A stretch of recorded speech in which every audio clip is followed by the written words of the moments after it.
You ask Tiger to solve. This deals with linear equations with one unknown.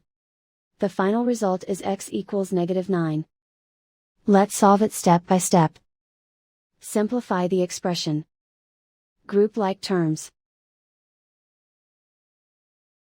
Simplify the arithmetic. Group all constants on the right side of the equation. Subtract 198 from both sides.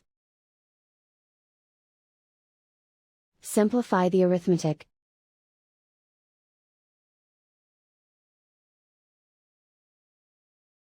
Isolate the x. Divide both sides by 2. Simplify the fraction. Find the greatest common factor of the numerator and denominator. Factor out and cancel the greatest common factor. And so the final result is x equals -9.